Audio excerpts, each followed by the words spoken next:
महिलांसाठी अनेक योजना केल्या, जनधन योजना, उज्ज्वला योजना, लखपती दीदी, ड्रोन दीदी अशा अनेक योजना केल्या. महिलांना आत्मसन्मान, आत्मनिर्भर करण्याचं काम केलं. आणि या विधेयकामुळे 50% महिला देशातल्या यांना प्रतिनिधित्व, त्यांचा आवाज बनून या 33% महिला लोकसभा आणि विधानसभेमध्ये त्यांच्यासाठी आवाज उठवला असता. परंतु या ठिकाणी जी घटना काल परवा घडली ही अतिशय दुर्दैवी आहे.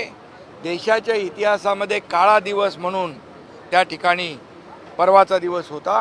कारण महिला आरक्षण विधेयकाला विरोध करणं म्हणजे महिला आणि नारी शक्तीला विरोध करणं, त्यांच्या विकासाला विरोध करणं.